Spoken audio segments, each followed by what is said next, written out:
सारे game developers और gamers को एक मोटिवेट करे कि हाँ हम ये करेंगे तो हमें रिजल्ट्स मिलेगा। और जैसे ये अनाउंसमेंट आया है, इससे आई थिंक बहुत सारे लोग मोटिवेट होने वाले हैं और इंस्पायर होने वाले हैं कि चलो हम ऐसा कुछ करते हैं जिससे इंडिया का नाम हम वर्ल्ड लेवल पे गेमिंग इंडस्ट्री, एनिमेशन इंडस्ट्री में लेके जाए। आपके तो साथ के और भी फ्रेंड्स होंगे, आपके कॉम्पिटिशन्स होंगे, आपके कॉम्पिटिटर्स होंगे जो गेमिंग में जुड़े हुए हैं, जो दिन भर गेम के सामने, स्क्रीन के सामने बैठे हुए हैं, गेम खेल रहे हैं, ज़्यादा समय बिता रहे हैं, उनके लिए कितनी बड़ी मदद होने वाली है? उनके लिए सबसे बड़ा स्टेप यही है, क्योंकि हम लोग के पास एक अपॉर्चुनिटी नहीं था। अभी गवर्नमेंट का जब इन्वॉल्वमेंट होता है तो तब स्पेशली जो पेरेंट्स होते हैं वो बहुत पॉजिटिव होते हैं इन चीजों को लेके, और अपने बच्चों को बोल सकते हैं हाँ यार तुम पढ़ाई के साथ गेमिंग भी कर सकते हो। आपको मैं इसको स्ट्रेट अप कंपैरिजन देता हूँ ट्रेडिशनल स्पोर्ट्स से। जैसे एक बच्चा कम उम्र में पढ़ाई करता है, एट द सेम टाइम वो अपना स्पोर्ट्स भी खेलता रहता है।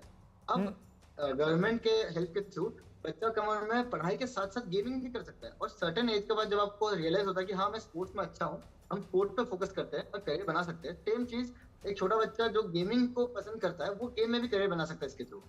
तो मैं तो काफी एक्साइटेड, और आई थिंक सारे गेमर्स पूरे इंडिया के इसी अपॉर्चुनिटी का वेट कर रहे थे कि कब हमें ऐसा एक रास्ता मिले। आपकी अगर मैं बात करूं तो आप कब से गेमिंग कर रहे हैं, कितने साल हो गए? मैं तो प्रोफेशनली गेमिंग पिछले 5 साल से कर रहा हूँ, बट बचपन से मैं गेम खेलते हुए आ रहा हूँ। अगर मोबाइल से हो गया या फिर कभी किसी दुकान में गए वहां पे वो सिक्के डाल के कॉइन से जो गेम खेलते हो वो खेलता था। अब बड़े होने के बाद मुझे अपॉर्चुनिटी मिला, मैं अभी 5 साल से प्रोफेशनली गेम खेल रहा हूँ। तो जब आप प्रोफेशनली गेम खेलते हैं तो इफ़ यू डोंट माइंड, कितना समय देते हैं आप रोज़ स्क्रीन को?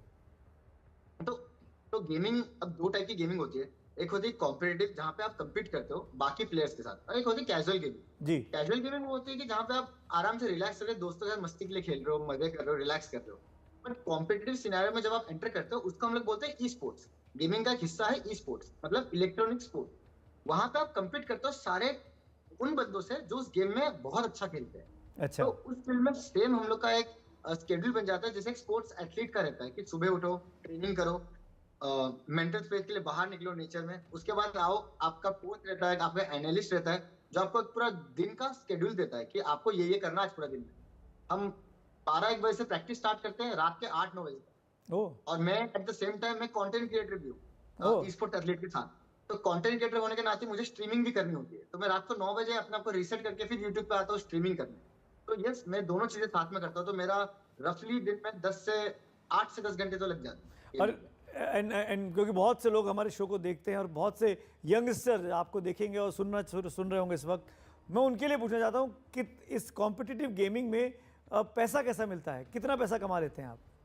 तो आप जैसे आप compete करते हैं, तो मैं इसको इसलिए ट्रेडिशनल स्पोर्ट से कंपेयर कर रहा हूँ क्योंकि बहुत इजीली अंडरस्टैंडेबल रहेगा, क्योंकि हर एक छोटा बच्चा तो स्पोर्ट्स खेलता ही है। तो जैसे स्पोर्ट्स में आप किसी टूर्नामेंट जीतते हो तो आपको इसका प्राइज मनी मिलता है फर्स्ट सेकंड थर्ड आने का। सेम तरीके से इसमें भी आप जब compete करते हो टूर्नामेंट में और आप फर्स्ट सेकंड थर्ड आते हो, आपको पैसे मिलते हैं। ये तो होगा आपके ई स्पोर्ट के बारे जी। में। बट आप जब कंटेंट क्रिएशन करते हो, जैसा आपने बोला कि इंडिया में कंटेंट क्रिएशन बहुत हद तक बढ़ चुका है आज के डेट पे, लोग इंस्टाग्राम में रील्स बना रहे हैं। सेम गेमिंग में लोग रील्स बनाते हैं, गेमिंग में लोग लाइव स्ट्रीमिंग करते हैं, वहां से लोग उस तरीके से पैसे फिर कमाते हैं कि ब्रांड डील्स करना, अपने ऑडियंस से एंगेजमेंट रखना प्रॉपर एवरीडे। तो वहां से धीरे धीरे इनकम स्टार्ट होता है।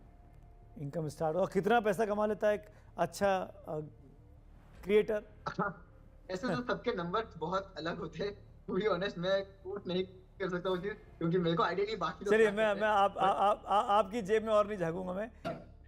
हाँ नहीं देखिए, ये क्वेश्चन है but at the same time इस पे डॉट कर पाना कि हाँ क्या कितना पैसा कमा, पर इसके अच्छा खासा रेंज है। मैं आपको बताऊं, एक एनिमेटर की अगर आप सैलरी देखें तो it starts from 50,000, Oh. And senior animator can reach up to 2.5 lakh, 3 lakh, 4 lakh.